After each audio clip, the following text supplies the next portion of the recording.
So broadly speaking, the idea is to talk about what an ethnographic take on inequality or on issues related to the broader causes or effects um, of inequality can bring to the table.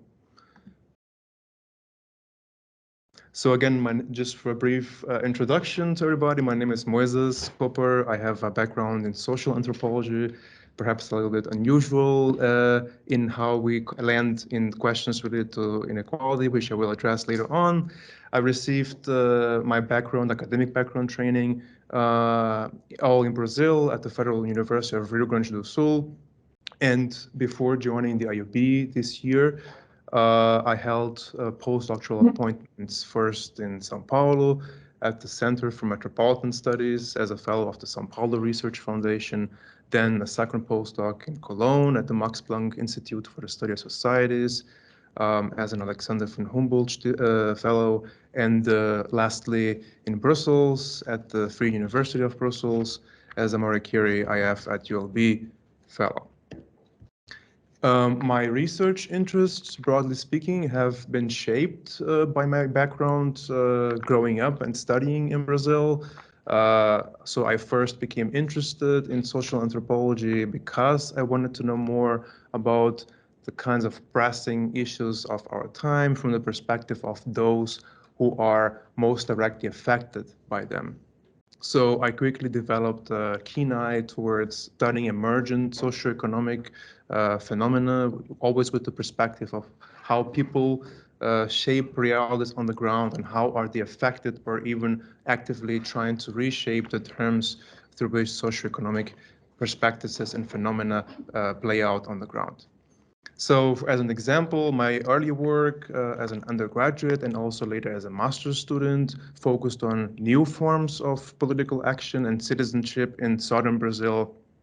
I was then interested in how governance technologies created a space for the urban poor to have a voice and to develop a voice in politics.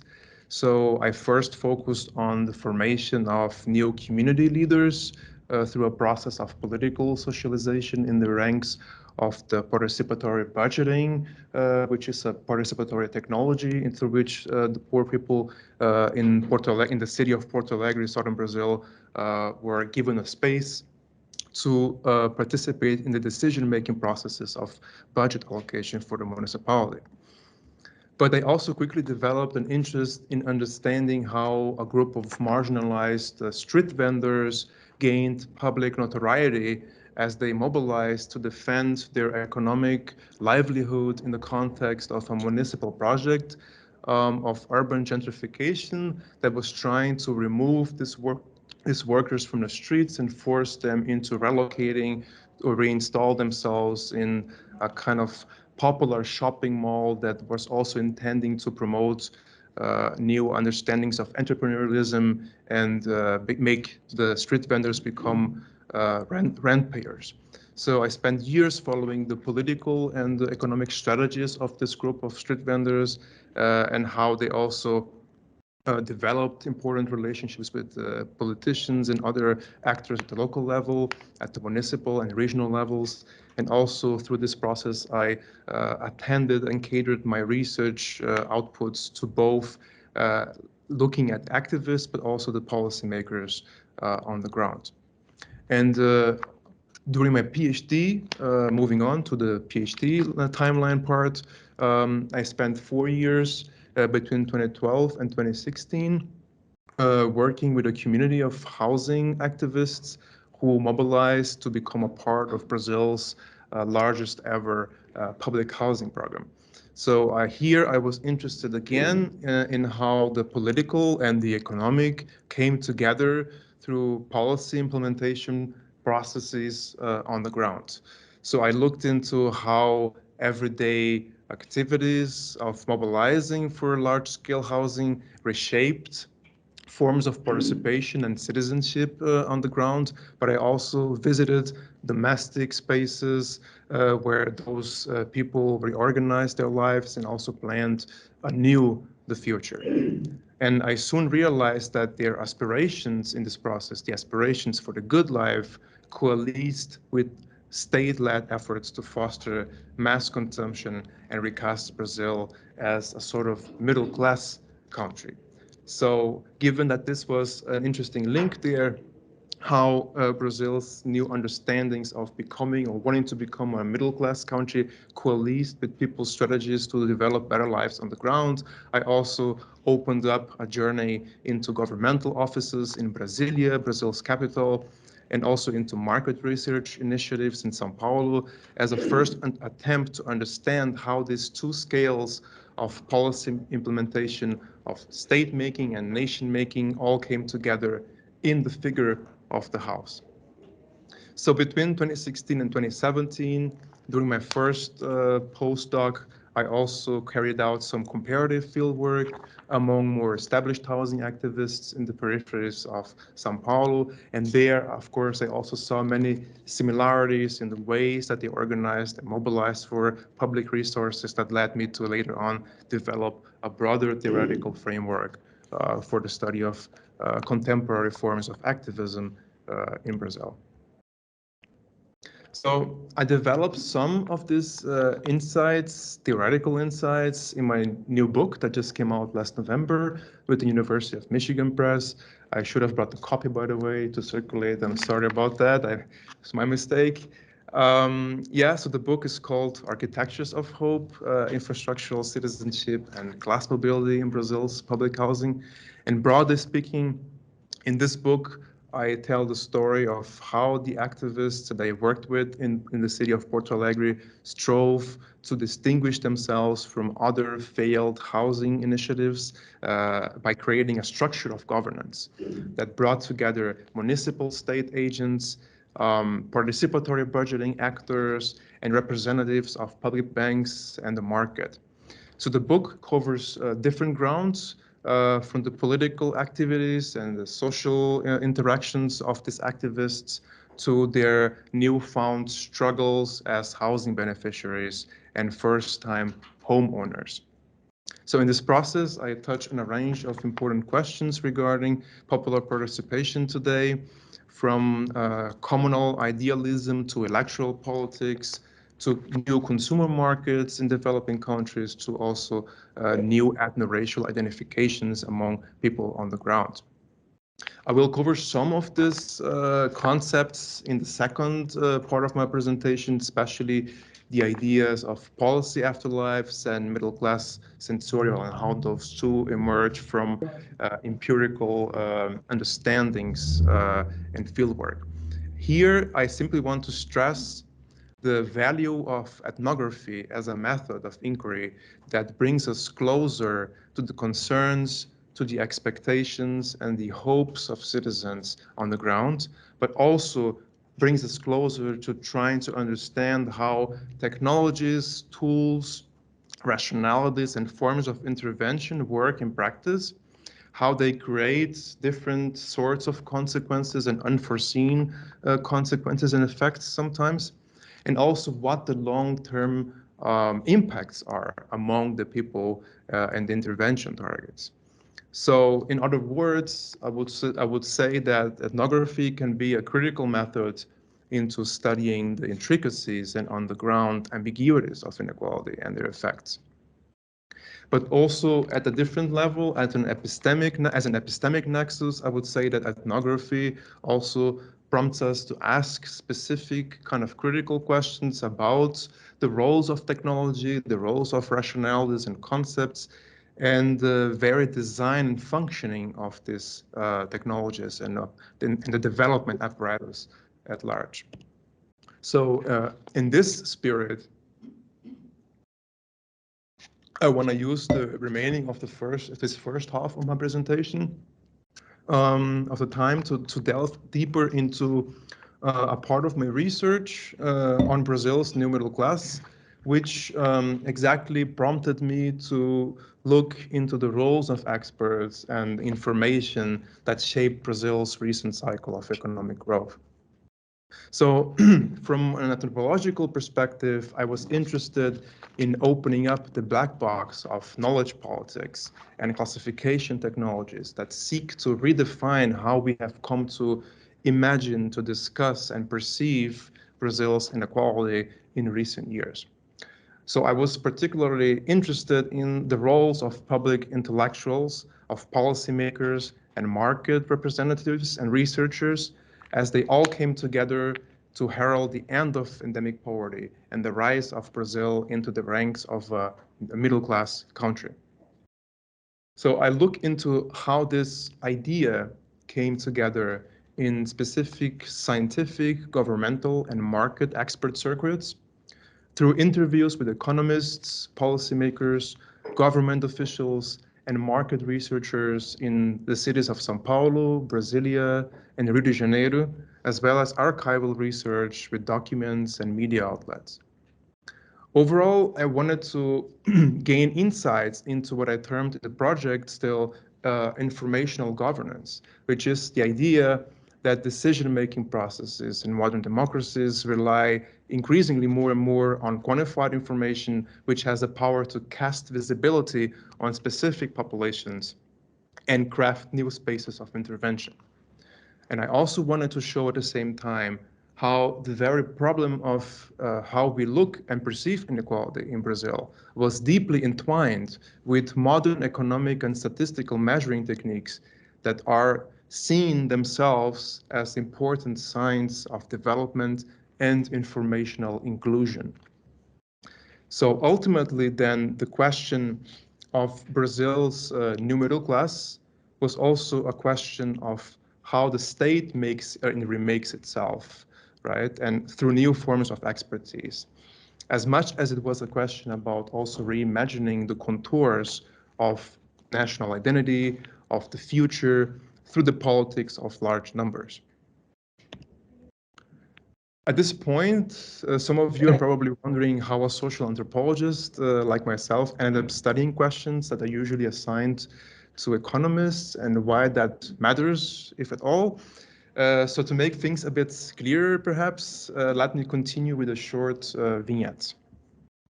Brazil is commonly known in the popular and international imaginary as the country of the future. In the memoirs of early 20th century chroniclers, such as Stefan Zweig, for example, the country was described as a promising land with untapped, immeasurable wealth, a sort of paradise on earth where indigenous, African, and European peoples would all peacefully coexist despite their differences. Today, of course, we know that the myth of a racial democracy betrayed the ambitious project of the intellectual and political elites of that time to build a unified national identity already in the 1930s. Still, this expression, country of the future, continues to linger and epitomize a nation that's marked by huge disparities and endemic poverty. However, between 2004 and 2013, Brazil had become, in the international eyes, even if only for a while, the country of the present. Successful social policies and consistent economic growth, combined with income redistribution and credit expansion toward the poor, improved the lives of millions of low-income Brazilians, perhaps in unprecedented ways historically. As a result, Brazil ended 2012 with its lowest Gini coefficient since the 1960s. So with these vast transformations underway, the question then became how to interpret them. What did they mean exactly? Were they simply conjunctural shifts, or were they perhaps indicative of deep-seated transformations in Brazil's social stratification as a whole? So in 2008, economist Marcelo Neri offered the first and what became then later the most notorious answer. He argued that Brazil was seeing the emergence of a new middle class, which he defined as the median income sector, C, in a stratification system ranging from A, the highest point, the position, to E, the lowest position. Neri defined these different sectors as absolute income classes, with the C class, or classe C in Portuguese, representing the 40% tier above the bottom half, of the income distribution and beneath the top 10% as of 2004. His study concluded that the middle-class population in Brazil remained stable around 32% between 1995 and 2003, but it began to grow in 2004 until becoming the majority of the population already by 2008, so around 50.5% at that time, 2008. So NARI combines income data with subjective measures of well-being, like the Gallup Poll's World Happiness Report, to devise what he then calls an index of future happiness that grasps changes in future expectations of this population, trying to see where this new middle-class population is going to. Here, I want to highlight 2 or 3 relevant points regarding NARI's scientific coinage of the term new middle class. So the first important thing is that the controversies around how to name Brazil's socioeconomic transformations pivoted around what counted as valid and reliable data in the statistical rendering of reality.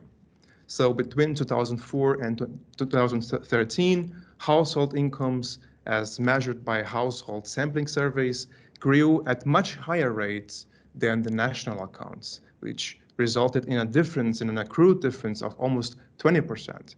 So household sampling surveys were measuring 20% more growth than the comparison to national accounts in the same period of 4 years.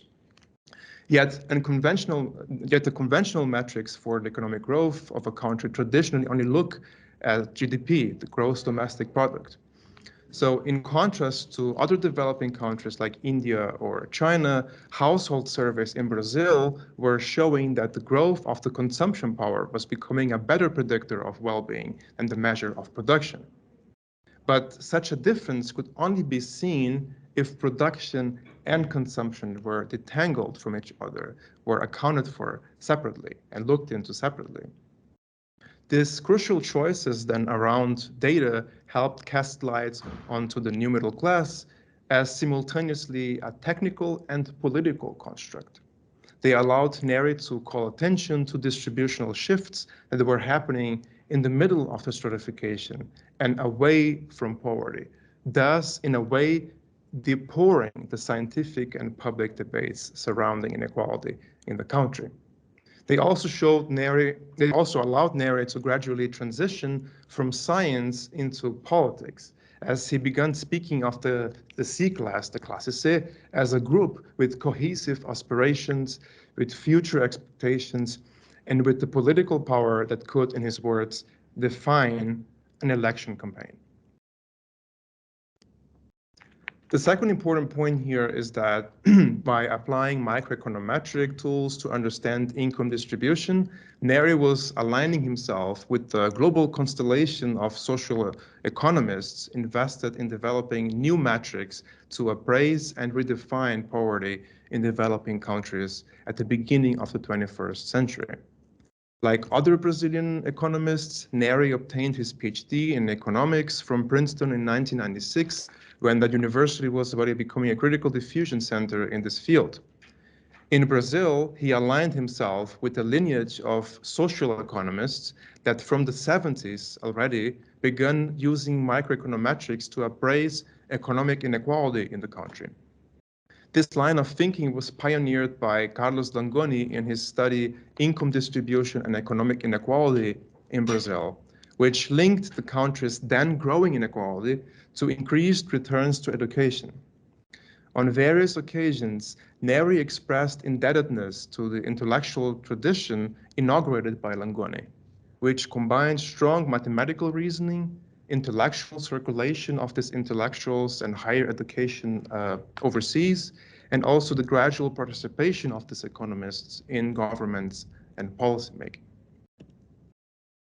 By heralding the end of poverty and the arrival of a new middle class, NARI's work also reflected emerging international standards for defining the developing world's middle classes.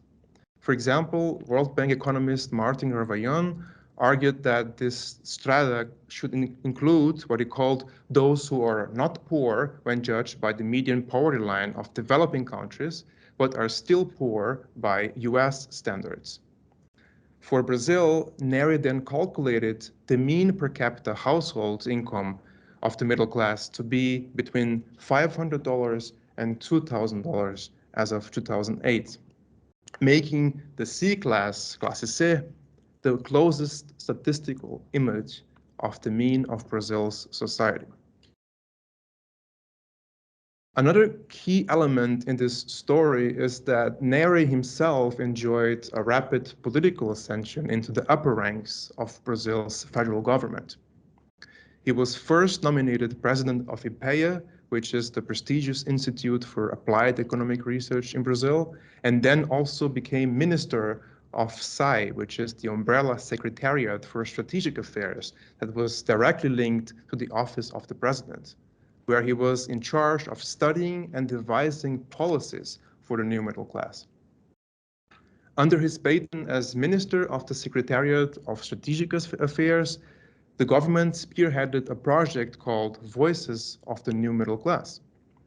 The initiative gathered experts and social scientists and market researchers and politicians to design and tailor public policies geared at securing the Classe C and its achievements.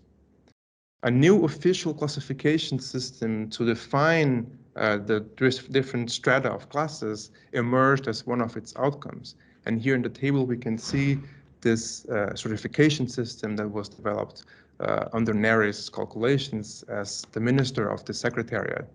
So drawing on his own previous work on the new middle class and coupling it to statistical estimations of vulnerability developed by the World Bank, Neri developed this new hierarchy that created the poor, the vulnerable, the low middle class, the middle class, and the upper middle class, beyond also the upper class. And around this time, then the new middle class language also became integral to Dilma Rousseff's political rhetoric. In a celebration speech of her Brazil Without Misery program in 2012, President Rousseff enthusiastically recommended Neri's book to everyone interested in the audience. She said, "It is because of his studies and analysis that we improve our social policies. He is a great collaborator of the federal government." And in the same breath, she mentioned Amartya Sen, who had then just visited the country and spoken positively about its redistributive policies. She continues, "The analysis of this economist must make us proud. When Sen says that we found a way to balance growth and redistribution, he synthesizes what we do best. We are sharing, and this is what characterizes our growth."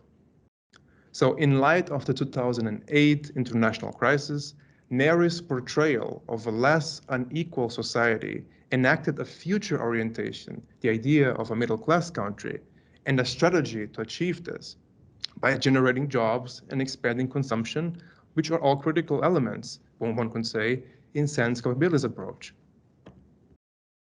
The new middle class language became popular very quickly in Brazil, as more and more journalists, policymakers, and market researchers relied on Neri's numbers to produce their own statistics, their own indicators and stories, eventually bringing the country's inclusive growth onto the radar of major international news outlets. Market research institutes also played a key role in this process. In 2014 and 2021, I interviewed social scientists, demographers, economists, political strategists, venture capital managers, and business executives at the three largest data corporations producing numbers and predictions on the consumption power of the new middle class. The story about the Brazilian low-income market research industry begins way before the launch of Neri's 2008 seminal work.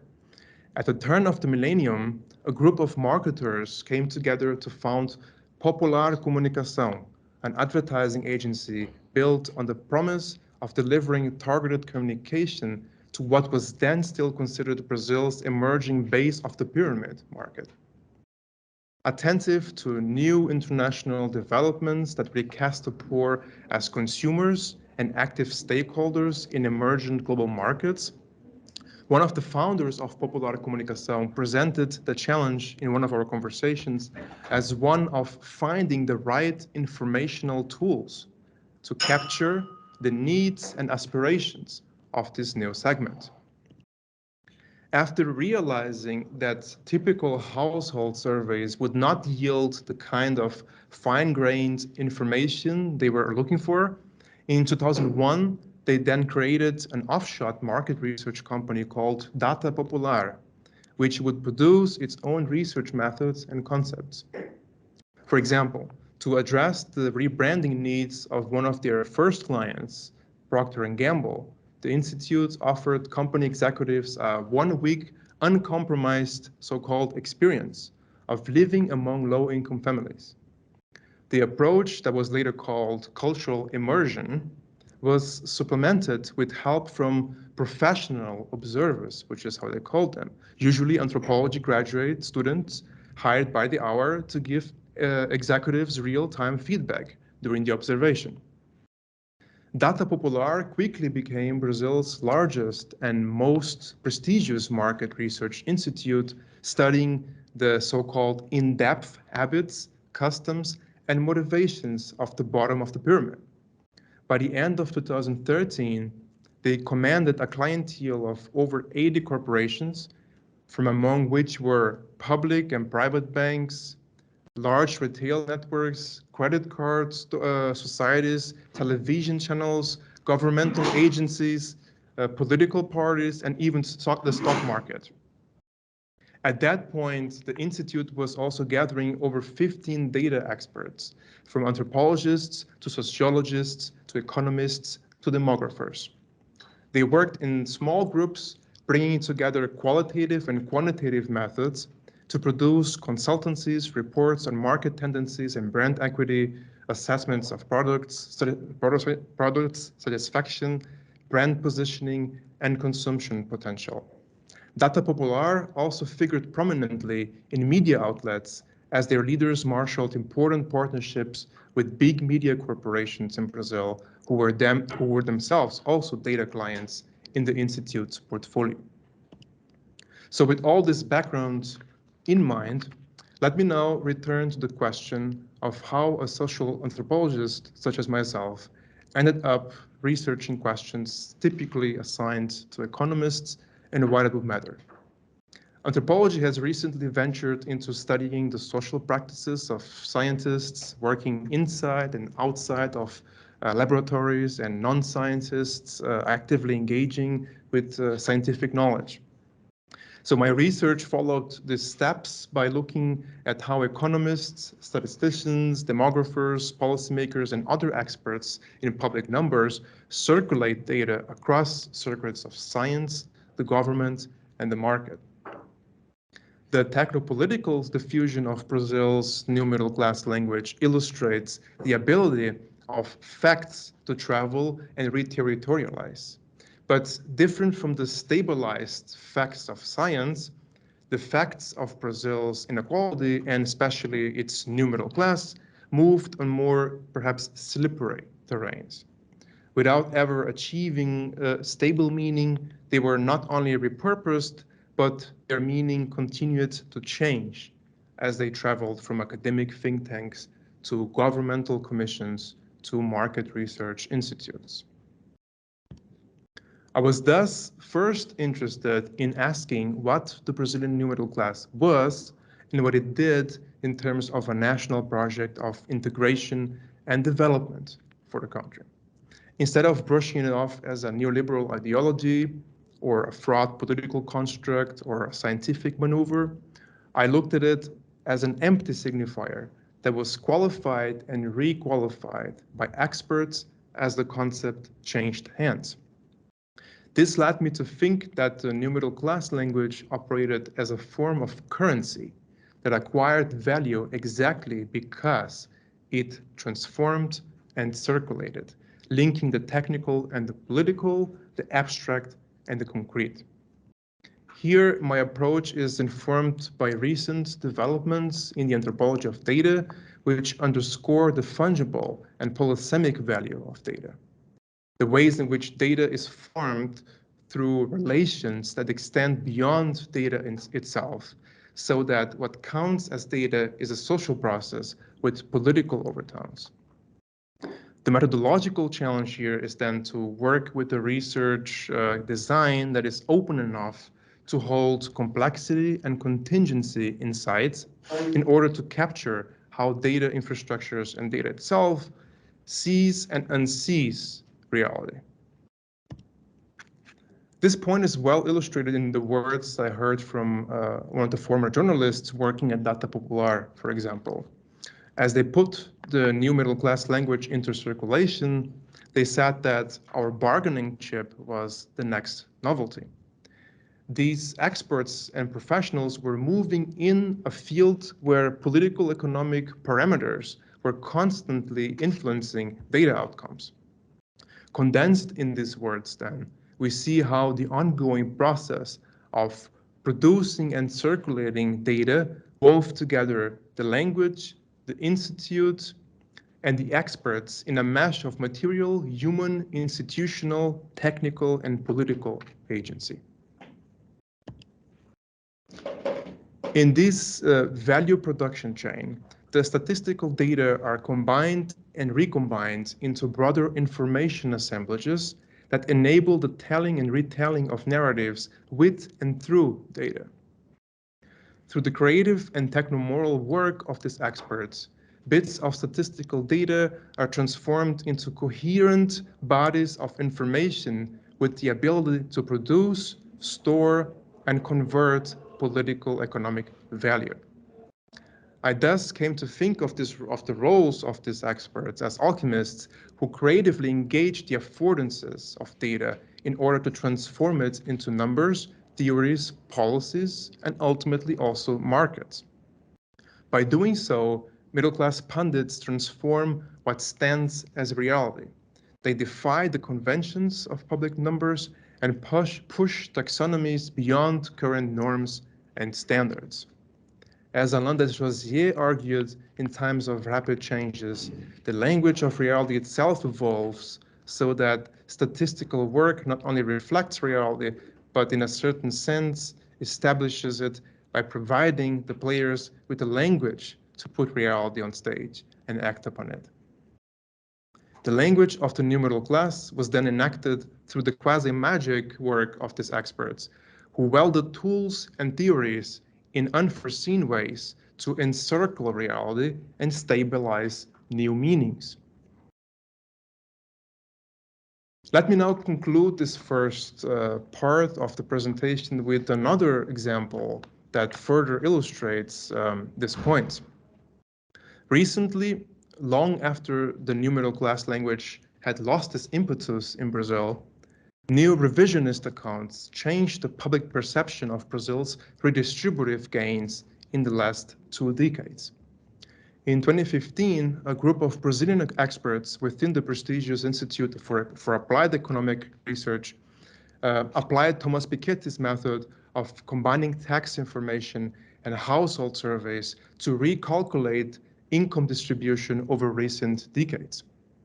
They concluded that income inequality was higher than initially thought and remained stable throughout the first decade of the 21st century, so between 2006 and 2012, despite overall improvements in the poverty levels. 2 years later, a group of French economists working under the supervision of Piketty combined income data from income tax declarations and for the first time also data from national accounts, such as GDP, to arrive at what they call the fuller picture. They concluded that not only had income inequality not shrunken, but it also increased between 2000 and 2018. This account was again revisited in 2021, so less than a year before the 2022 presidential elections took place in Brazil, by a team of researchers led by Ricardo Paes de Barros, one of the minds behind Bolsa Família, Brazil's conditional cash transfer program. They combined data from tax files, dividends, investment funds, national accounts, household surveys, and for the first time also non-monetary income sources like public investments in health and education. They concluded that social income transfers had indeed a decisive impact on income distribution and indeed reduced the Gini coefficient between 2002 and 2015. So as we see here, each new data fragment that is added to the equation has the ability to paint a radically different picture. Choosing what counts as acceptable data and what doesn't is also thus a highly political exercise. Today, while there is no one left that talks about the new middle class or new Brazilian middle class anymore, those debates continue to still lurk in new languages. They have morphed into questions about the legacies of the redistributive policies of those years and the kinds of country that this legacies helped build. So as the authors of the last study here that I just showed, they ask in an article that came out in the news last year, 2 years ago, what is at stake is a relevant aspect of Brazil's history. What is the true history of inequality in Brazil? Did it fall or, for the first time in a long period, or did it rise? Here, quantified information continues to be imagined as the numeric infrastructure of the country. Through the crafty hands of experts, numbers, estimates, and shifting poverty estimations are made into actants with the capacity to see and not see and therefore sustain images of national futurity. For a significant part of Brazil's 21st century history, the work of data and data experts helped set the grounds for a new national identity, one that hailed the figure of the middle class citizen consumer and celebrated Brazil's transformation and transition from a country of the future to a country of the present. So in conclusion then, reflecting a little bit on what this anthropological exercise and take on the science, data, and technologies of inequality means, I would say it differs in important ways from the typical approach that a policymaker or perhaps even a social economist would take. Because here the challenge is not to translate the complexity of the real world into an equation with clearly defined causal links within the constraints imposed by external factors. An anthropologist of science instead would move in between causal explanations and seek to make visible the discontinuities, the contradictions, the foreclosed alternatives that such models claim to have left out.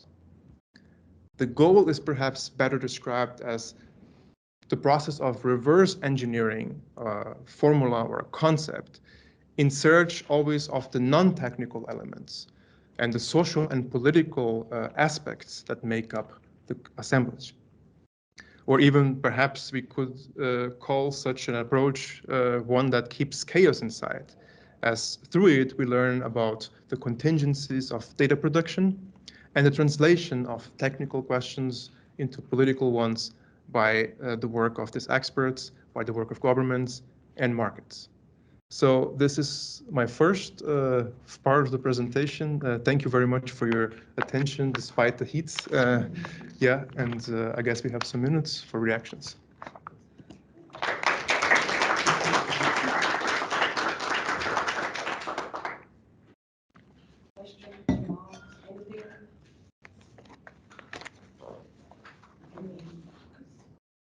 Yes, thank you. It was very interesting.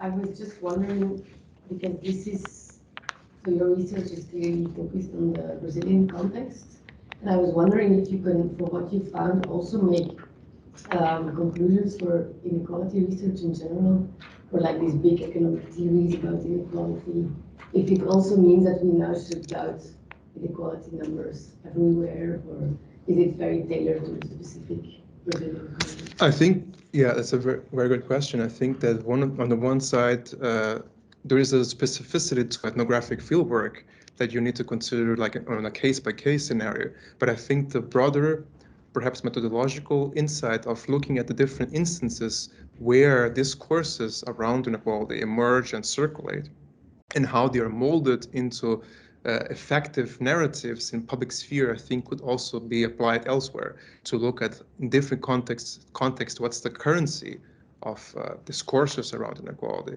and how do they help shape the public impression, the public opinion, what kind of consequences do the discourses themselves have in organizing narratives about development, about the national futures of a country. And that's, I think, a very powerful contribution that anthropology, through a look at science and discourses and the non-technical aspects behind these processes, can bring to the table. Especially, I think, the question about how this shapes enduring visions of development of the future. What kind of actors are involved, what kind of actors are not involved, and fundamentally also, where does this take the public discussions in a country? When these experts marshal data in the specific ways, what are the effects of it? Where they take into conversation, and what kind of perhaps policy interventions are these conversations opening, and what kind of policy interventions are they foreclosing?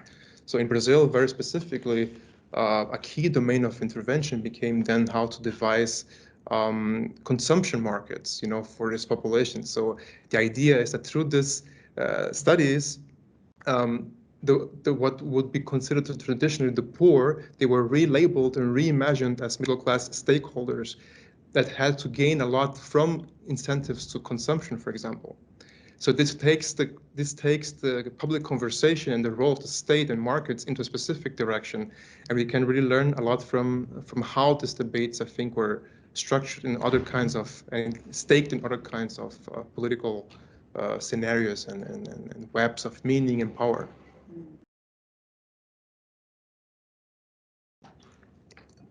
Thanks. So you framed quite well the the concept of the new middle class, I think, and based on extensive work, extensive statistical tests and measurements as well, and all that kind of thing. And I just wanted to kind of push a bit further on the concept of on the idea, thinking about how the perception of the new middle class impacts political outcomes, for instance. Or I think in the case of Brazil, of course, the last two presidents have been quite indicative in that way, also Bolsonaro and then Lula. So kind of I guess my question would be in sort of your work, do you see that the people who were kind of the deciding vote for both these presidents, or maybe one of the more significant, if those people define themselves as the new middle class, for instance, blue-collar workers, manual workers, I'm thinking about them. Statistically, I think you could see that a lot of them, would be in an income bracket that would fit kind of the position of the distribution. But so I guess my question becomes can we talk about the new middle class only based on income? Would the employment, would the kind of working sector background come into it? Yeah, so one of the key questions that the government wanted to try to open also, besides the consumption aspect I just mentioned, was to try to think about what happens in the labor market also. What kind of how can they improve, for example, professionalization mechanisms and the productivity in the labor sector by focusing specifically on the needs of this class. On the other hand, there is always this link that you also mentioned. So how do people on the ground who are being pointed at as the new middle class statistically, how are they perceiving their link to these concepts or not? How do they see themselves, the differences that this vast socioeconomic transformations in Brazil that took place over that time, what kind of impacts did they have in their own identity as subjects? And this is a question I will return to in the second half of the presentation, because that's where my ethnographic work on the ground with public housing beneficiaries kicks in. For the longest time, I was also wondering about that question during my PhD. How do we connect those two extremes? You have experts on the one hand who are themselves of a particular socio-political elite of the country, thinking about the terms to qualify what was happening on the other end of the social pyramid to the people on the ground who were never asked directly how did they perceive themselves. So I wanted to understand how discursively this connection was welded together through this technical expert practices, but also how people then see themselves and defy these categories of apprehension, and through these policies build different alternative paths to the future. So I will go back to that question in the second half now. Sorry.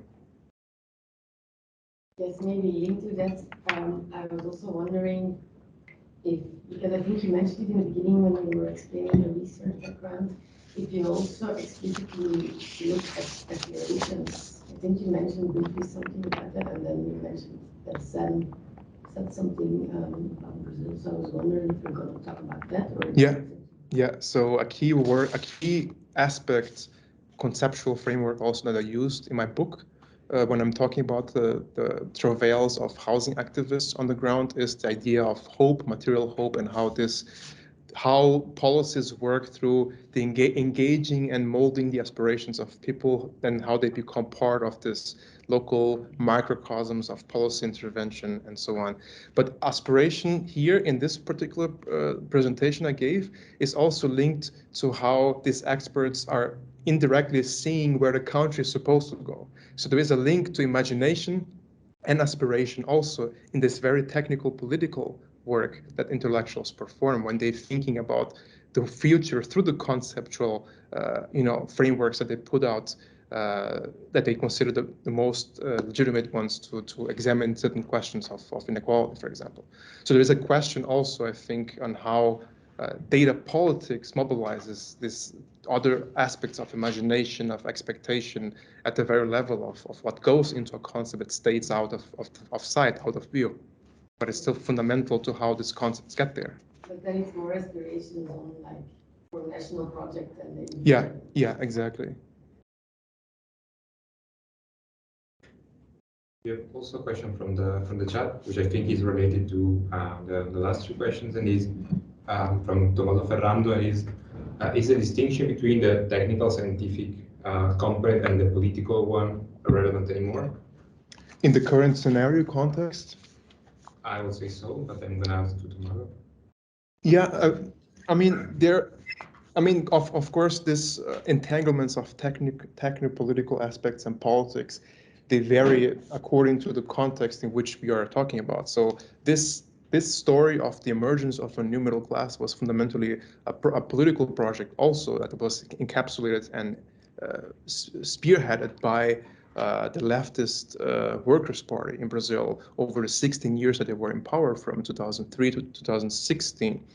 The question is also, while the mobilization of technical aspects and this idea, this like kind of quantified utopia of how to get to a middle class country was important to this project, technical aspects, statistics, and other forms of quantified information are mobilized in different ways to produce different political outcomes in other moments, in other historical moments of politics. So I'm sure an interesting way would be to look at also during the Bolsonaro government, for example, what kind of technical role did statistics and other forms of knowledge and expert knowledge play to understand, the country, or where they thought the country should go into, and how, what kind of role did expertise play or not in the political climate and environment in that context.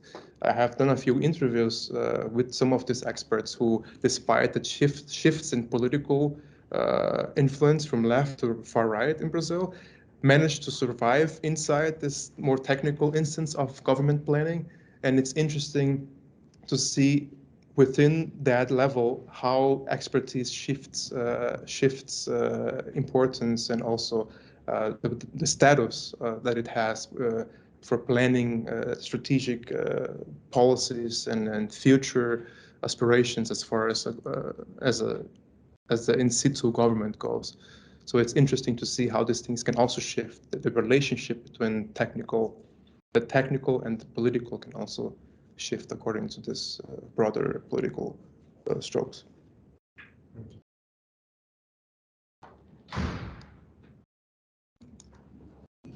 Thank you.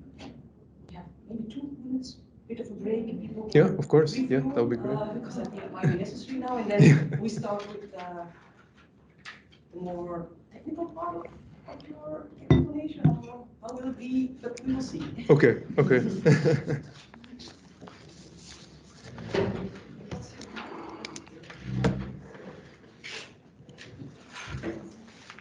Okay. Now, resuming this conversation about the second part now of this presentation, which is refers to the doctoral training part, I want to focus on the second part of my title. So thinking about how an ethnographic framework or ethnography in general can contribute to the study of different aspects of inequality. And I will approach this by returning first to my early research on policy implementation among housing beneficiaries or beneficiaries of public housing in Brazil. And then also during the second part of this, I want to highlight a few methodological insights from my ERC project that just started now on how we're going to be thinking about questions of politics and poetics of datafication from below. So the point here is that thinking about this question of that an ethnographic approach to inequality, I want to emphasize that we can think of it in two ways, or having a twofold approach to the use of ethnography to uncover issues around socioeconomic inequality. The first one, which I want to delve into first, is the idea of examining the local dimensions of inequality. So ethnography can help us expand empirically with situated studies what the broader causes or effects or impacts of inequality can be through a hands-on research that can also be critical in developing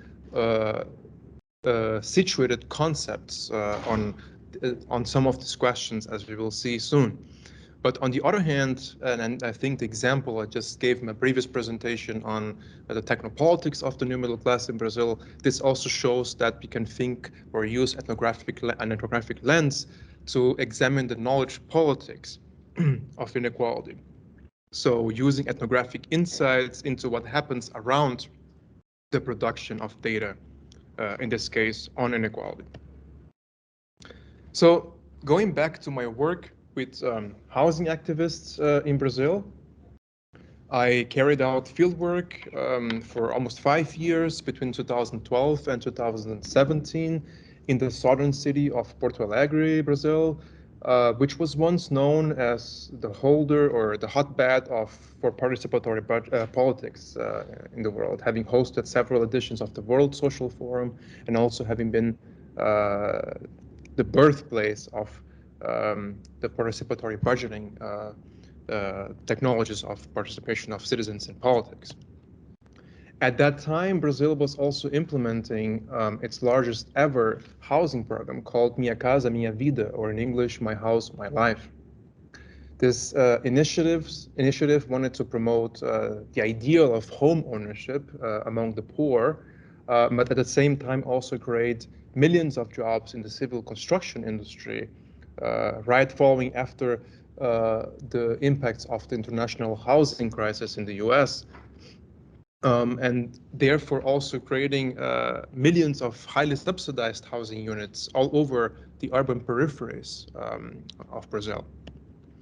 So despite having been designed and funded at the federal level, the federal government, Minha Casa Minha Vida was actually implemented at the local level. So relying heavily on municipal housing departments that oversaw the registration and the selection of housing beneficiaries, following specific official criteria for accessing housing, like female heads of households, the elderly, the disabled, and families that were living in informal slums. Those were some of the official criteria for accessing housing on the ground. And one of the important effects of this kind of more decentralized structure of governance was that the program helped create new bureaucracies to control, to monitor, and document the poor. But at the same time, it also created new channels through which housing movements could promote their participation and push for public transparency.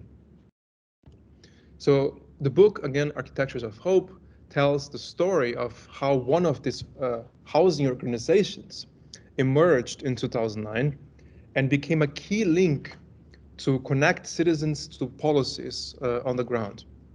My long-term ethnography followed interactions between community leaders, housing activists, city officials, bureaucrats, and market representatives to understand how this organization constructed itself as a sort of model community on the local terrain. So pushing against the failures of previous public housing projects in Porto Alegre, for example. So on the one hand, I followed everyday meetings and other activities through which important political connections were developed. These connections were key in pressuring the municipality of Porto Alegre to build a massive apartment complex, which was completed already in 2014.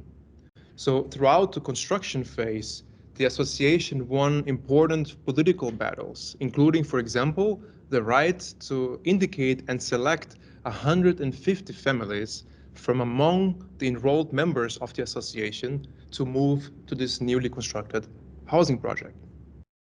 But on the other hand, I also documented how the association spearheaded a complex moral and bureaucratic selection process of their members.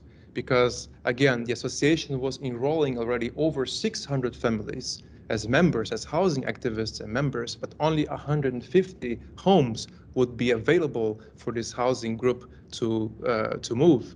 So that they had to find ways to select and rank people on the ground according to their participation and their moral engagement with the cause, with the project. So to understand the everyday terrains of policy implementation, I followed association members and leaders in their political and social endeavors. I visited beneficiaries in their old and their new homes, and I interviewed architects, housing experts, politicians, and market representatives. So I began to see, as I was conducting this multi-sided fieldwork, I began to see how hope was an important aspect and factor on the ground, both politically and effectively. It was used to mobilize, to organize, and to rank members, but it was also the effective stuff out of which individual and familial desires, anxieties, and future expectations were made of. So over time then, I began tracing the different forms of hoping that housing beneficiaries used and mobilized to make themselves visible in this local configuration of the housing policy. I was interested in what drove people to pursue opportunities that they didn't think were possible or worth pursuing just before that. And how these dreams or the pursuit of the good life was ultimately linked to the very policy mechanisms that were in place and were put in place through this local configuration of the housing program. And also the collective structures of waiting, of hoping, and of mobilizing for a better future. During fieldwork, then, I used to hear a lot this expression from various activists that we are the ones making public policy a reality. People used to say this a lot, and they were really outspoken about their grassroots work and how it was critical in even also giving the housing program a new phase that was reflective of the struggles and the endeavors that this group of people had on the ground. And as an ethnographer, I take their pledge seriously. I then began asking, how were their efforts shaping policy outcomes? And how were these efforts figuring in political and public accounts of the housing program on the ground?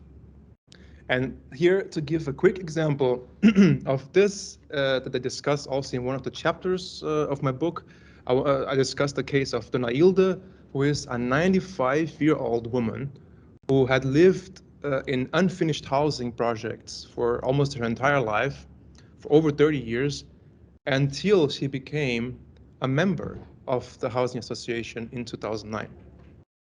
And over the years of mobilization, she spent 5 or 6 years actively going to the meetings and participating, being the first person there and the last to leave, I saw Dona Hilda tell and retell her story of painstaking efforts many, many times to a growing and more an interesting audience of journalists, of policymakers, of bureaucrats. They all came to seek for Dona Hilda, for her to tell her story, and to kind of use that as evidence that the program works well and it can be replicated elsewhere.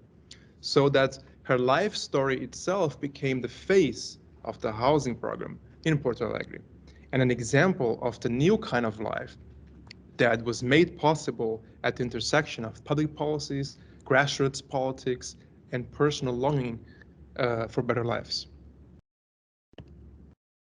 Perspectives like Dona Hilda's, I think, can give us a thicker and perhaps more realistic understanding and sense of what's going on the ground, of the impacts and the empirical ambiguities that are ingrained in contemporary social policy. Documenting these changes and impacts requires us as ethnographers to be there in the field for extended periods of time, interacting with people and living with people sometimes, with those who make public policies reality, as they say. And like technologies and other dispositives, policies are also vivid and dynamic. They change over time, and they're co-produced by the actors, by the myriad of actors involved in different positions of power, with different interests, with different expectations. And they carry the rationalities, of course, of their designers on the one hand, but they are also taken up at the same time in messy and unpredictable ways. And just like technologies and concepts like we saw in the first half of the presentation, when they are taken up and they're reshaped through the life experiences of these people, they acquire a life of their own. They gain some kind of inertia through which the new effects and social fields are opened up and crafted. In the book, then, I call this method of tracing the long-term effects of public policies in practice, policy afterlives. This approach uh, takes us away from more mainstream or linear understandings of policy toward considering the ways in which actors, institutions, concepts, and technologies all interact to shape the local microcosms of intervention, to shape exactly how a policy unfolds on the ground over time with the kinds of effects and unpredictable effects that it creates. So it also pushes us in a way to think about the social fields that emerge as these programs are rolled out on the ground, and how powerful actors, of course, take up the results of their interventions to give new meanings to these programs, and also how they then seek to increase the capacity of policies to travel well from context to context.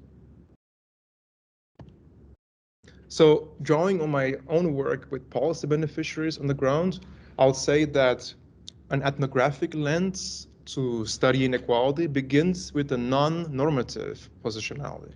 And here I want to draw from British anthropologist David Moss when he says that the ethnographic question is not whether, but how development works. So not whether it succeeds, but in what ways it succeeds, how success exactly is produced as the very outcome of the policy, success at different political, social levels.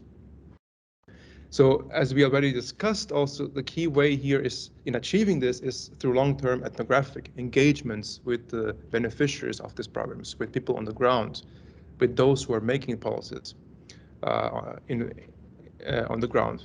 In this process, we can also use a range of other tools that help us capture the transformations and representations that our interlocutors craft over time.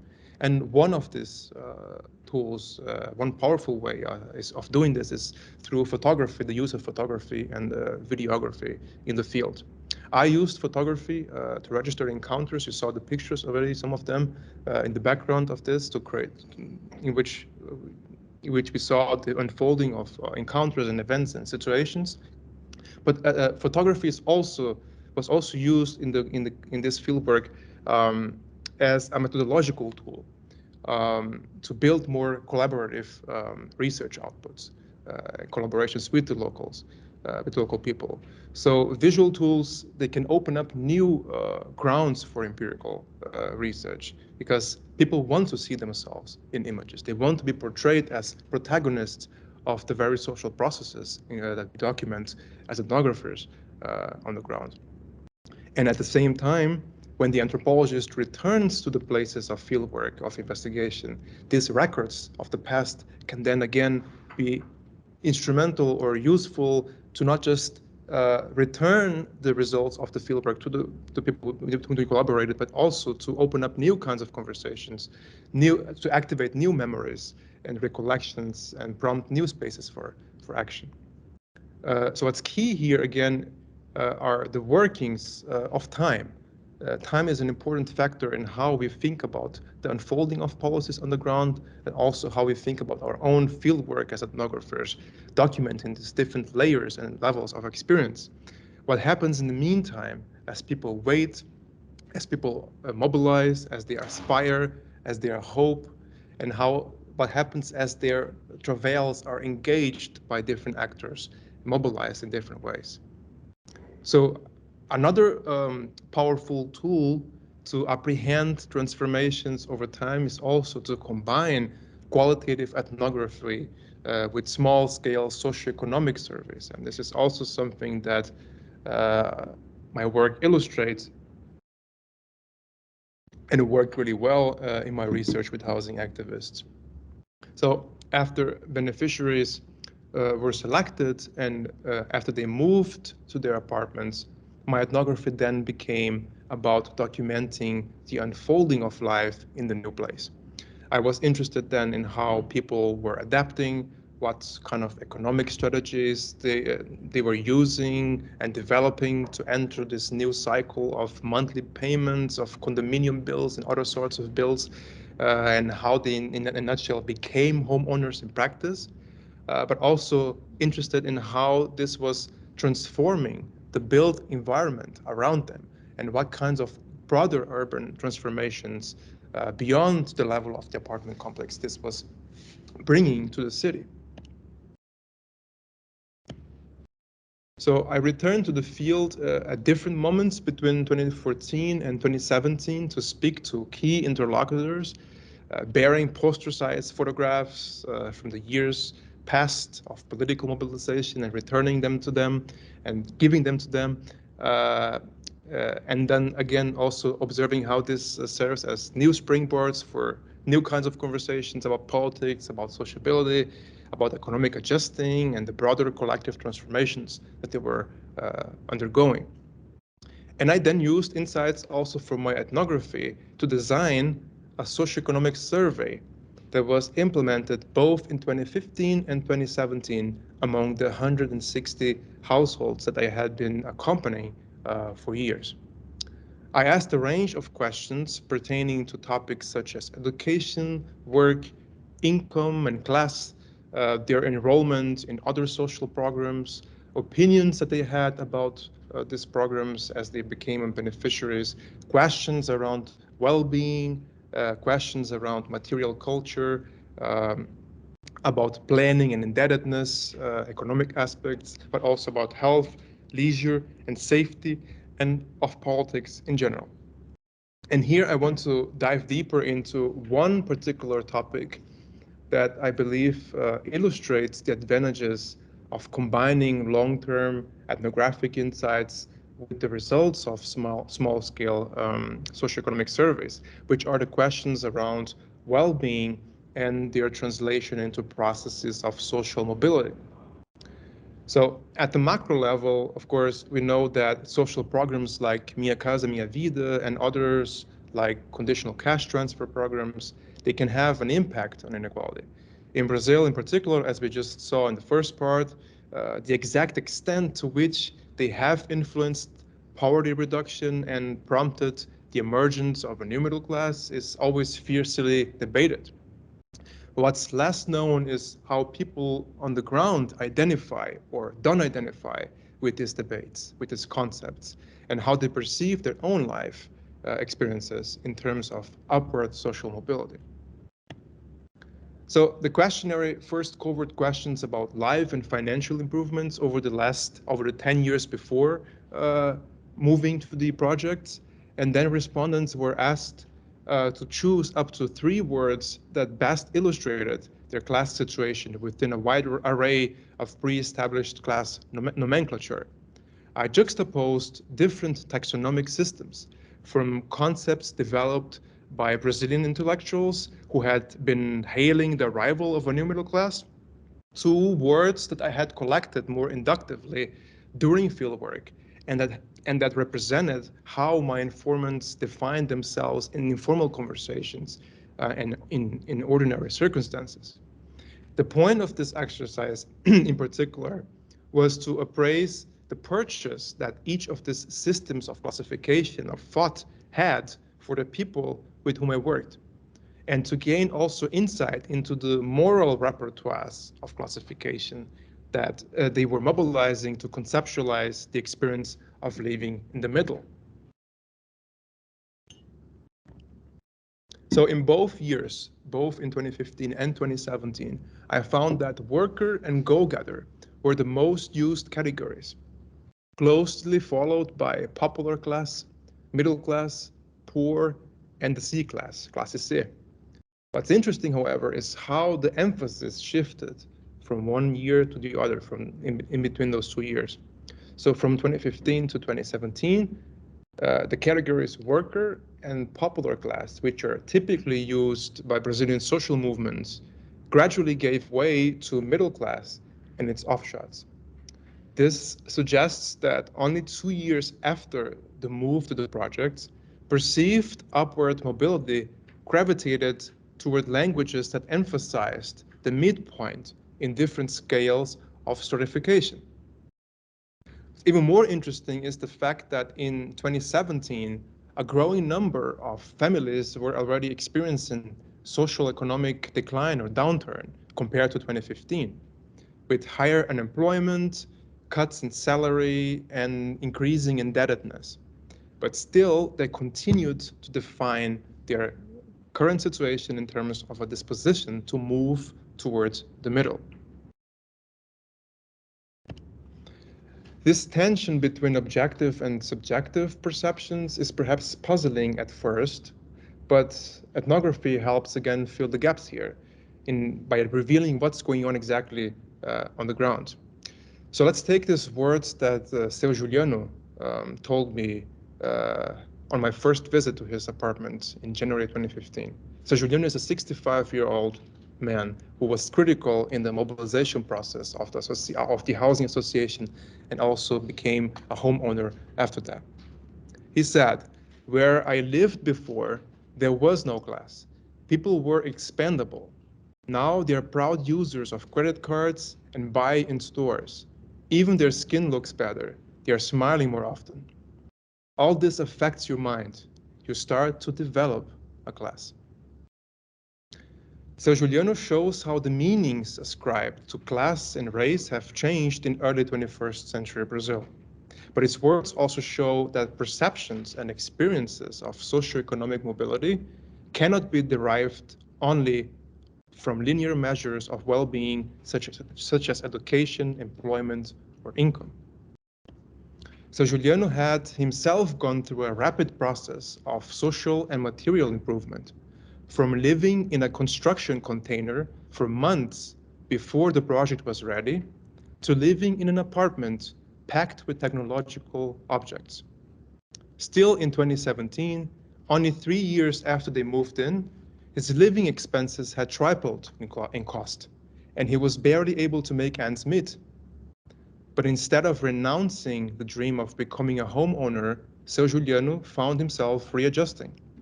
He prioritized the payment of condominium bills to secure the autonomy, privacy, and respectability that this new domestic environment had afforded him. He began seeing himself as the owner of a condo by monitoring collective problems and expressing complaints in a language of informed consumerism. This and other empirical cases led me to rethink then what it means to become a middle-class citizen in the fraud terrains of policy implementation. In the book, I developed the concept of middle-class sensorial to capture the complex and moving constellations of images, affects, and infrastructures that people use to define what it means to be in the middle. A middle-class sensorial goes beyond objective markers of difference and practices of social distinction. It reconstructs the images that people link together when they think about the past, the present, and the future. So this would be the first framework I would suggest to study inequality from an ethnographic perspective, one that uses ethnographic insights to build empirically rich and situated theoretical accounts of the multidimensional causes and consequences of inequality. Let me now say a few words also on how ethnography can generate insights about the knowledge politics that sustains inequality discourses. Earlier, I already showed how the public perception of Brazil has, as an unequal country, is modeled through expert practices with and around data. Here, we use an ethnographic lens to ask critical questions about roles that experts such as economists, policymakers, and market researchers play in stabilizing certain concepts, certain ideas, forms of measurement over others.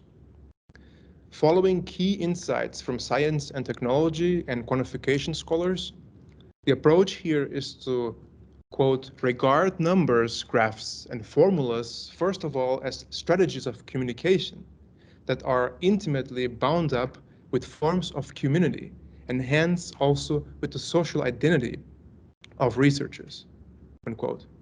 Here, we want to think of the sets of technologies, materials, standards, things, concepts, and routines as more than methods in the conventional sense, but as actants also on their own, that emerge within particular social settings and actively participate in the social worlds that they were designed to only comprehend. An interesting and useful metaphor here is perhaps the one that Nick Sievers used to define algorithms as culture. He doesn't define algorithms in culture, which would mean that algorithms play a role and affect cultural environments, but he suggests that algorithms themselves are culture. And this suggests that we can study algorithms beyond their more explicit technical and rationalistic affordances.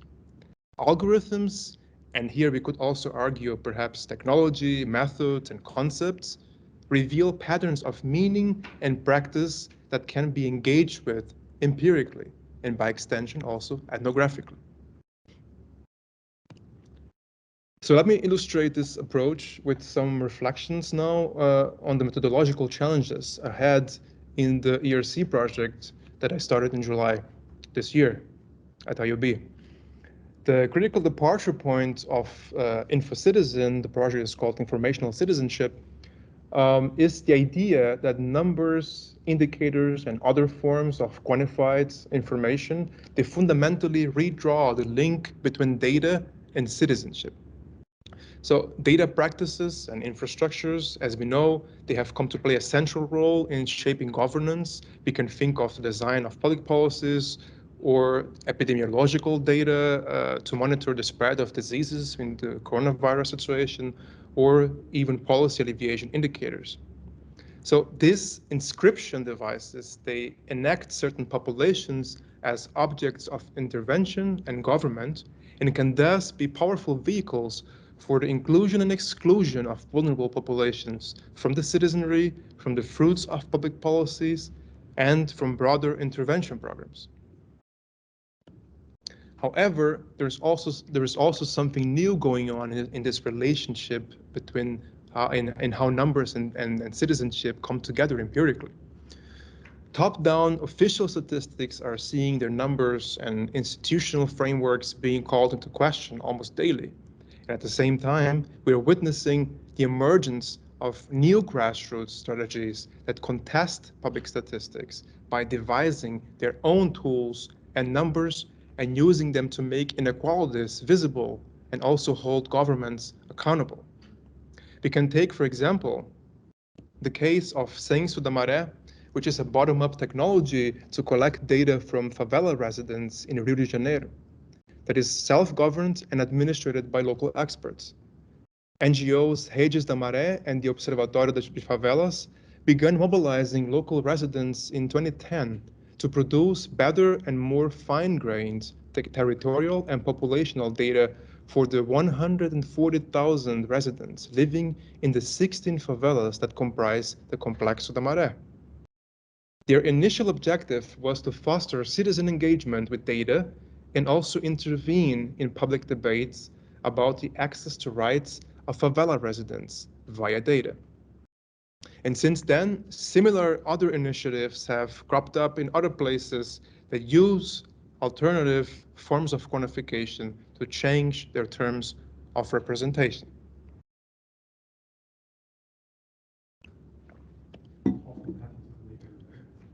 Not moving enough.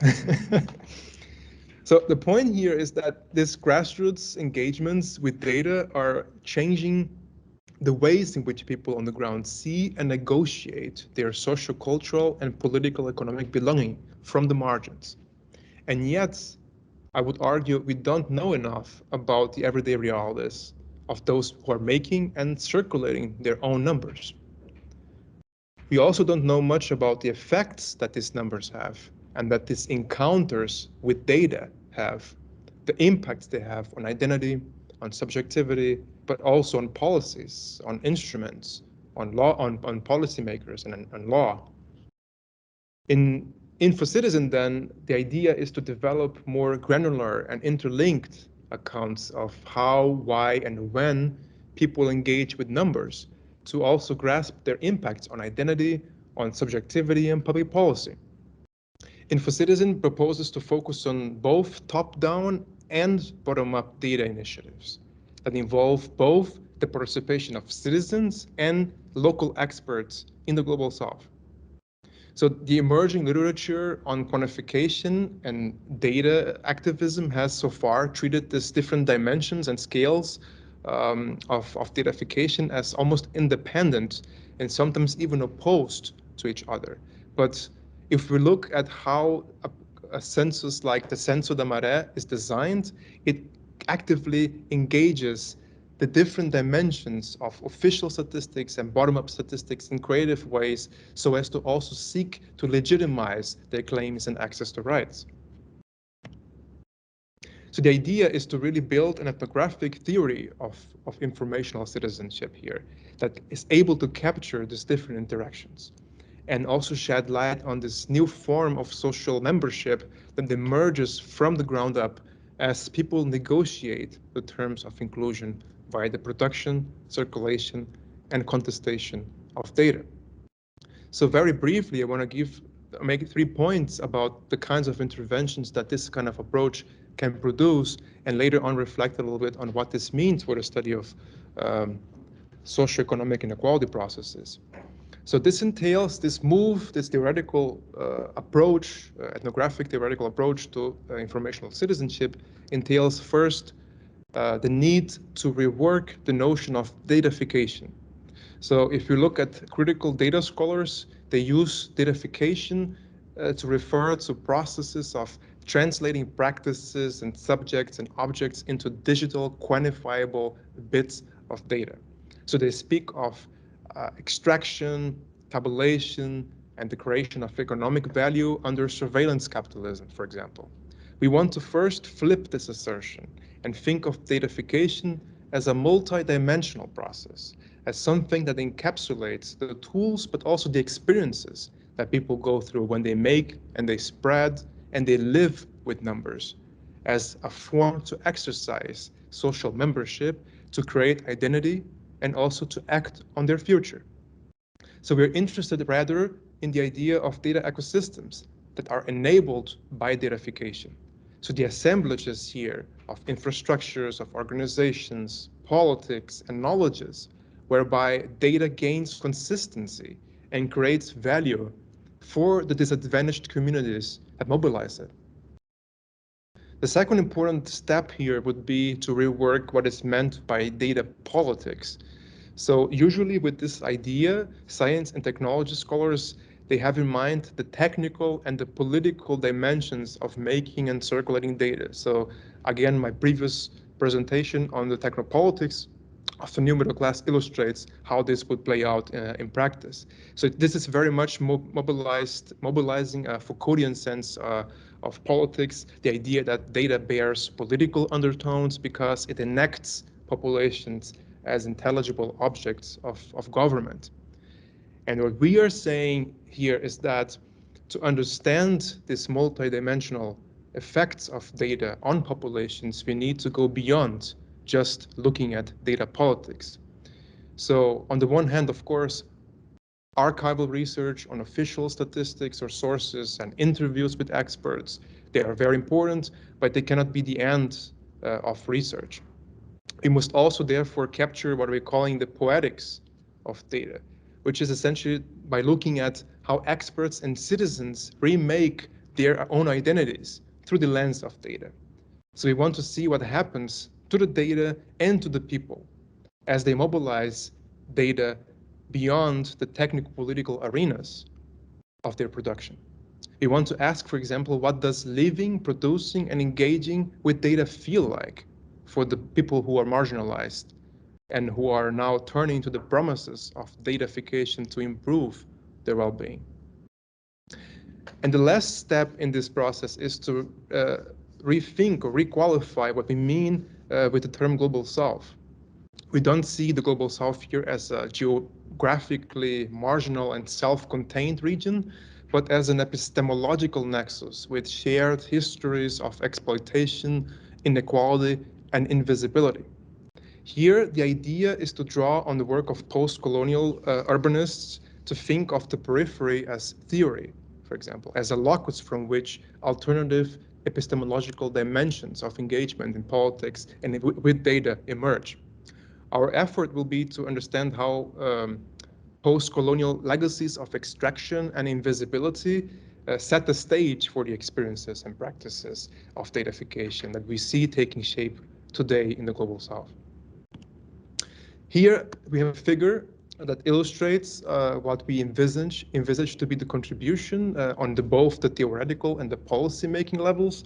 So again, as you can see, the idea is to build a two-way partnerships on the graph on the right between grassroots and also official statistics that reduce the invisibility of bottom-up data initiatives and also seek to promote more two-way, collaborative, and diverse forms of trust in numbers. And just very briefly, from an implementation perspective, to get us there, we want to also design this around independent analytical and applied research branches. So besides having, for example, the classic academic outputs of articles, books, conference papers, and websites, we'll also have a host series of applied activities that are intended to bring together top-down and bottom-up experts and initiatives. These activities include, for example, the organization of networking events to build south-to-south cooperations and coalitions of practitioners, and the production of policy-oriented reports documenting best practices in data collection and circulation. We also want to experiment with multimodal forms of dissemination. For example, podcasts, a video documentary, and an initiative and an interactive database that is going to visualize key results that these activists are producing to mobilize this also in creating new publics among lay citizens out there.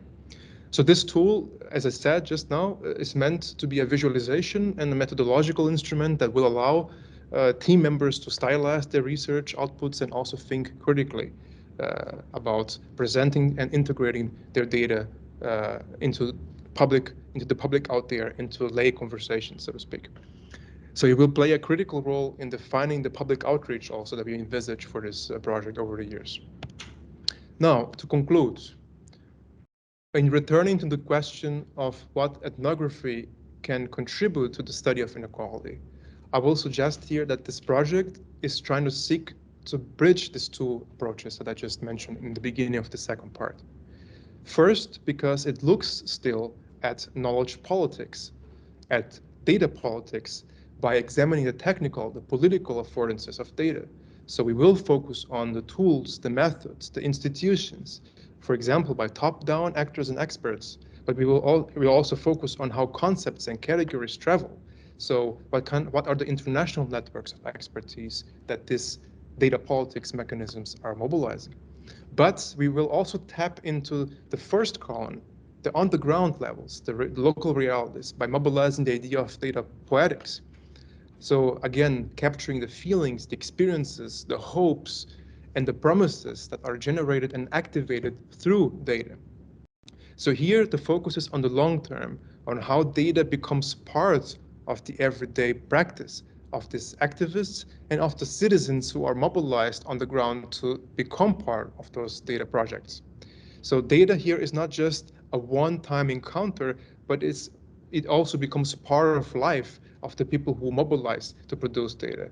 And the question here is then how data intersects with other urban issues of space, of class, of race and gender and affect. And the poetics again here is then key to understanding these new forms of subjectivity, of participation, of trust, of policy and law. So again, just to wrap it up, on the one hand, we will emphasize this like multidimensionality of informational citizenship by capturing data at multiple scales, at the individual, the local, the national, and also how it circulates internationally, but also at the same time thinking from the perspective of the poetics and how citizens are restructuring the fields of intervention and what it means for them to belong to these places through the lens of data. So also building in this process more diverse alternative futures, sustainable data futures as they mobilize these tools on the ground. Thank you very much for your patience, and I look forward again to your reactions to this.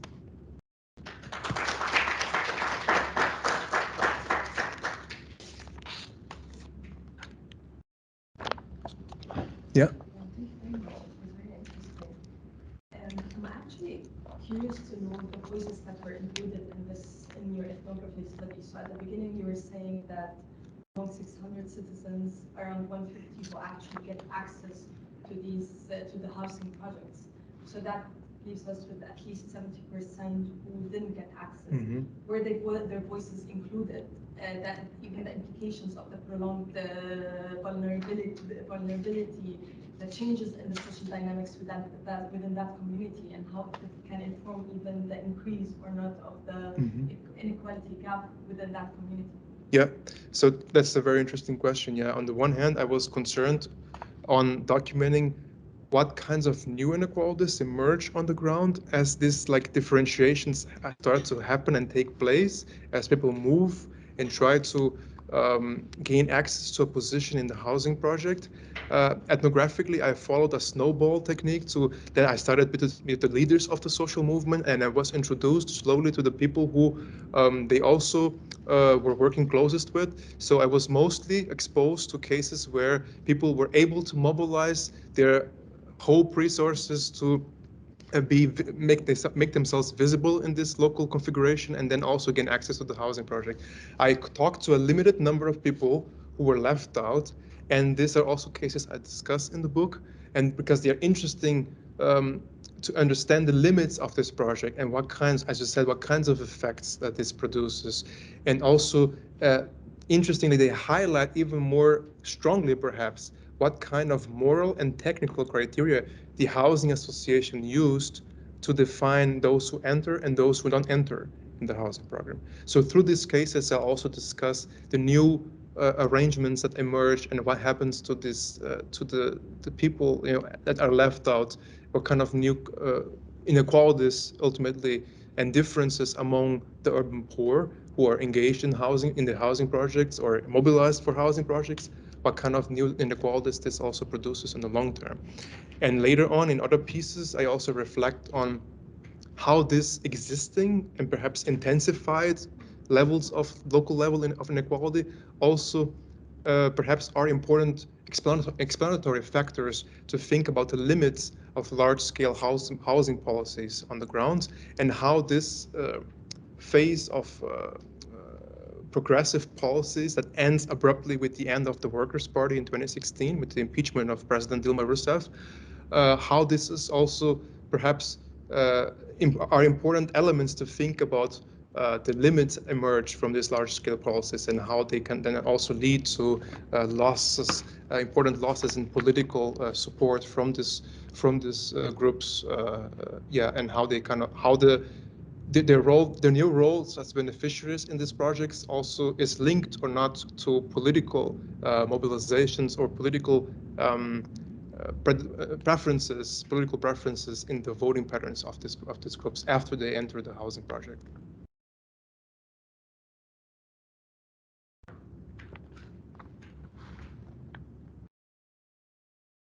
I have a couple of questions. First of all, about the housing thing, as we were talking about the people who got into those housing projects, I was reminded of Margaret Thatcher, who, when she became Prime Minister, was very much focused on making these people who rented council houses into housing owners. She thought then these people would become good, middle class, conservative voting, with conservatives. And as I was listening to you, I thought, yeah, she was very right about that. But it's just an observation. I'm kind of fascinated by those grassroots data initiatives. Can you give us a bit of a more concrete feel of what those entail? Because you showed one publication there that had kind of so what is in there? What kind of data or information does it contain? Is it perhaps different from what is in official statistics? So give us a bit of a concrete feel of what is in there. And then, but perhaps also what the project is about. So how did that emerge? What do you know about how took the initiative? What kind of people were took the initiative and made this happen, and who is joining in? And then perhaps a third question there is, so how is this conceived? So you have that publication. How do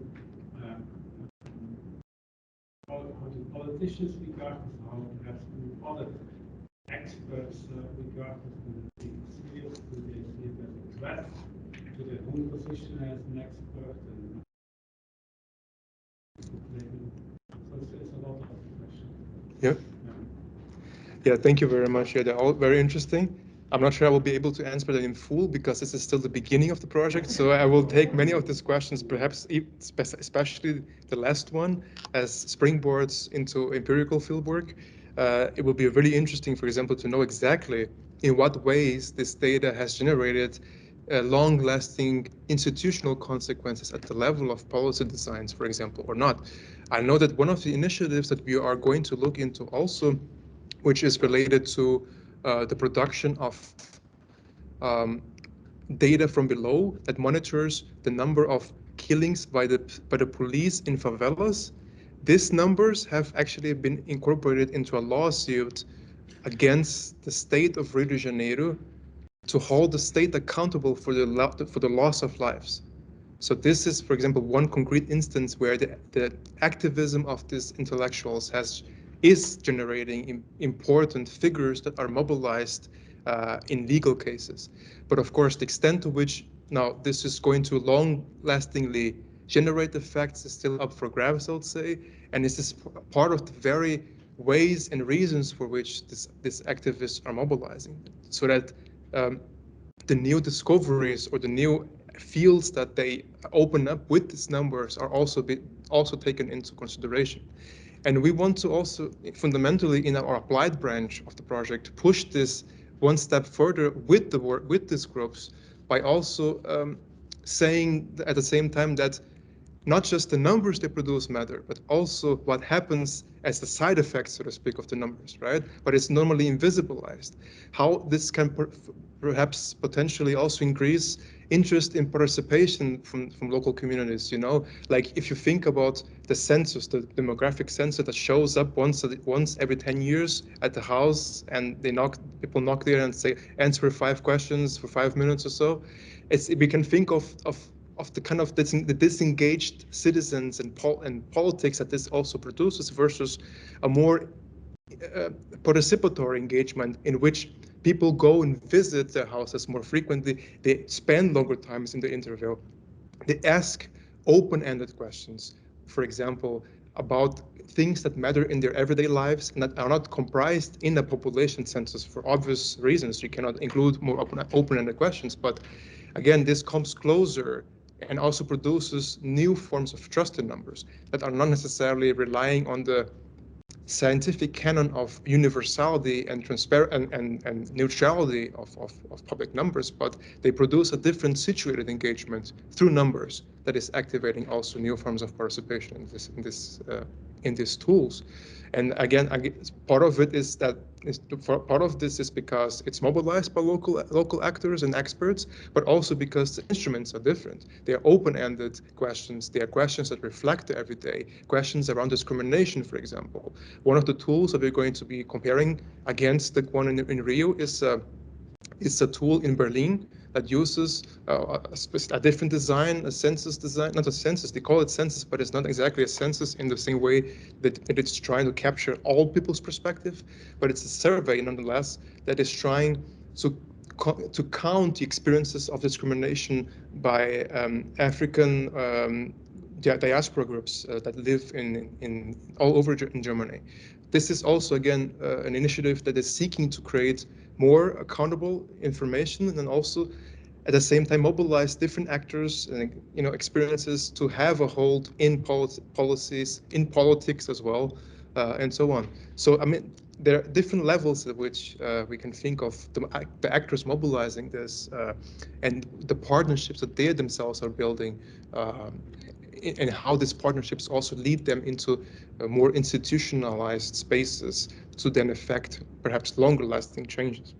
To your first comment, it's very interesting. Yeah, the case is, the comparative case, with the caveat perhaps that in Brazil, the Workers' Party's intention with giving home ownership was essentially not to build conservative voters, but the opposite. And what's interesting there is that, well, one could argue that they weren't that successful, right, in the end, because of all the sharp turn to the far right that Brazil saw just after the debacle of these policies took place. So the idea, the question of whether and how housing projects or social policies in general in Brazil impacted in the production of a perhaps more politicized or a political consciousness in general that reflects also at the ballots is still an open question for Brazilianists who are mostly still puzzled by this sharp turn, which was spearheaded in no small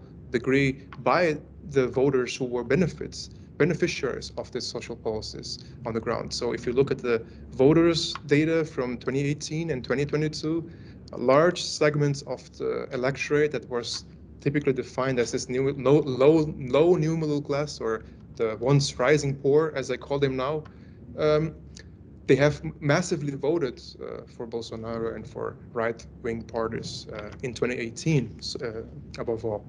So it's again a question that still puzzles lots of academics and how despite of all the policies that considerably improved the living conditions of the poor during those years, over a decade-long period of development in Brazil, how did the sharp turn in terms of politics take place?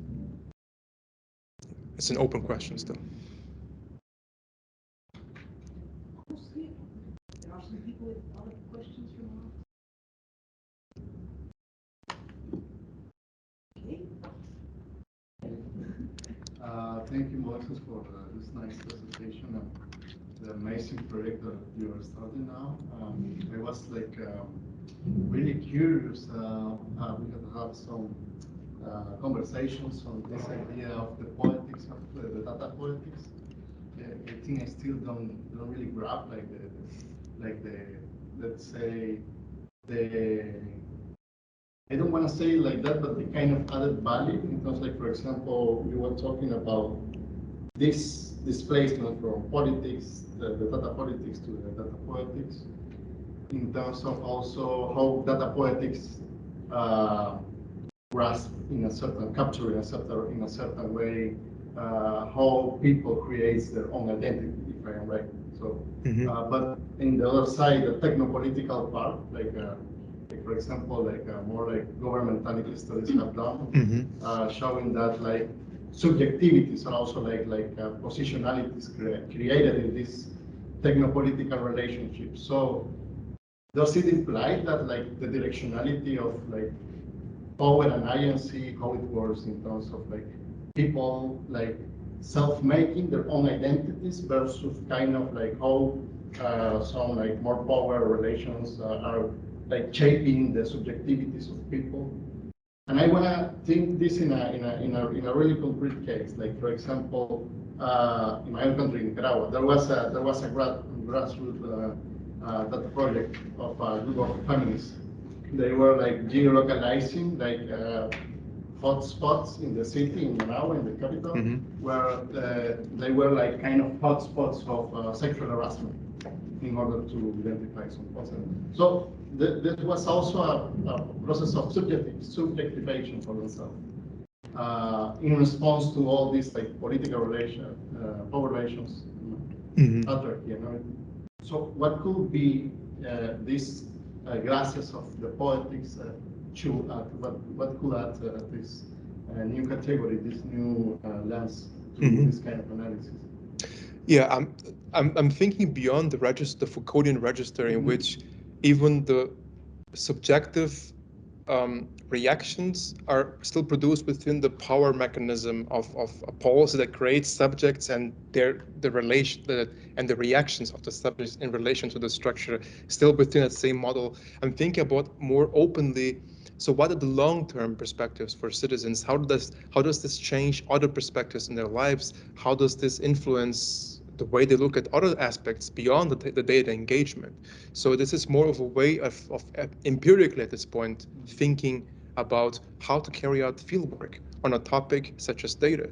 How can we ethnography, bring ethnography into the lens to study a topic such as data on the ground, beyond simply the level of asking techno-political questions to the data, which would then limit us to use, for example, interviews or archival research on certain sources. We want to find ways to also empirically, by living in a place for long term, using ethnography at its best, to see what kind of social fields data engagements open up and how this is ultimately linked to new forms of mobilization. And then we also hope, because this is still hasn't been done yet empirically, we also hope that this results can then be stylized and visualized as important explanatory factors for top-down policy makers to take into account when they think about broad strokes in development and interventions. You know, what kind of sensibilities would we advocate based on this new forms of data collection on the ground that mobilize citizens' hopes and fears and feelings in so different ways? What can this different aspects and consequences of data mobilization teach us also about how we should go about when devising policies from a top-down level? So we hope to, through these engagements, these novel forms of engagement with data, to also rethink the very link through which citizens and experts are coming together, and how can they learn from each other, but fundamentally how top-down policymakers can learn and be sensitized by this more comprehensive approach, and how can this reimagine certain ways of looking at policies from a top-down perspective. I don't know if this enters the different parts. Yeah. Thank you very much. Still some sandwiches and room for people who want to continue talking. But I think this was a very good start from today's seminar. So thank you very much.